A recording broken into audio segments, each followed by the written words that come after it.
జై భీమ్, జై భీమ్, జై గిరిజన్, జై గిరిజన్, జై యానాది. జై యానాది. నా పేరు ఇండ్ల రవి. నేను యానాది మహానాడు ఆల్ ఇండియా జాతీయ అధ్యక్షులుగా కొనసాగుతూ ఉన్నాను. ఈ రోజున నెల్లూరు జిల్లా కావలి మండలం బుడంగుంట ఎస్టీ గిరిజన యానాది కాలనీని యానాది మహానాడు ఆల్ ఇండియా రాష్ట్ర కమిటీ సందర్శించడం జరిగింది.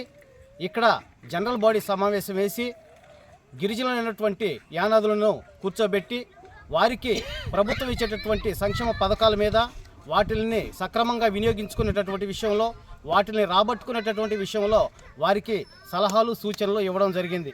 తదనంతరం ఈ యొక్క బుడంగుంట ఎస్టీ గిరిజన కాలనీలో ఒక యానాది మహానాడు ఆల్ ఇండియా కమిటీని కూడా ఏర్పాటు చేయడం కూడా జరిగింది. ఈ యొక్క కార్యక్రమంలో ఈ కాలనీలో ఉన్నటువంటి 250 గిరిజన యానాది కుటుంబాలు అందరూ కూడా పేదవాళ్లే, అందరూ కూడా కూలీ నాలి చేసుకుంటున్నటువంటి పేద గిరిజన యానాది కులానికి సంబంధించిన వారు. వీరి యొక్క పరిస్థితి రెక్కాడితే కానీ డొక్కాడినటువంటి పరిస్థితుల్లో వీళ్ళందరూ కూడా ఇక్కడ ఉన్నారు. ఇక్కడ వీరికి సరైనటువంటి రోడ్డు సదుపాయాలు కానీ, సరైనటువంటి కరెంటు సమస్య, అలాగే ఇతరత్ర నీటి సమస్య కూడా ఇక్కడ స్థానికంగా ఉన్నట్లుగా యానాది మహానాడు గ్రహించింది.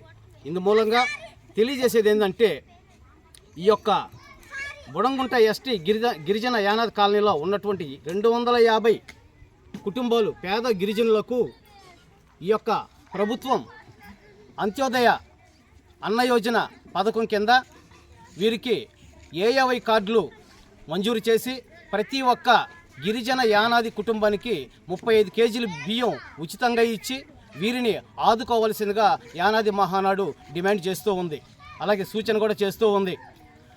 ఐటీడీఏ నుంచి రావాల్సినటువంటి సంక్షేమ పథకాలు, వీరికి రావాల్సినటువంటి సబ్సిడీ లోన్లను కూడా ఈ యొక్క ఐటీడీఏ వారు వీరికి ఇచ్చి వీరిని ఆదుకోవాల్సిందిగా కూడా ఐటీడీఏ వారికి సూచన చేయడం జరుగుతూ ఉంది. అట్లాగే స్థానికంగా ఉన్నటువంటి సమస్యల మీద గిరిజన యువకులను ఒక కమిటీగా ఏర్పాటు చేసి గిరిజన యానాదులకు రావాల్సినటువంటి ప్రభుత్వ సంక్షేమ పథకాల విషయంలో కానీ, అట్లాగే స్థానికంగా వీరు ఎదుర్కొంటున్నటువంటి పలు సమస్యల మీద ఈ యొక్క కమిటీ పనిచేసి యానాదులను ఆదుకునేందుకు తగు సూచనలు కూడా తీసుకోవడం జరుగుతూ ఉంది. ఇప్పటికైనా సరే ప్రభుత్వం స్పందించి ఈ యొక్క బుడంగుంట గిరిజన ఎస్టీ యానాది కాలనీలో ఉన్నటువంటి 250 కుటుంబాలు, అర్హత కలిగినటువంటి నిరుపేద యానాది కుటుంబాలకు ఏఏవై కార్డుల ద్వారా, అంటే అంత్యోదయ అన్న యోజన పథకం కింద వీరికి నెలకు 35 కేజీల ఉచిత బియ్యాన్ని ఇచ్చి వీరిని పేదరికం నుంచి బయట పడవేసేందుకు కృషి చేయవలసిందిగా ప్రభుత్వాన్ని మేము డిమాండ్ చేస్తున్నాం.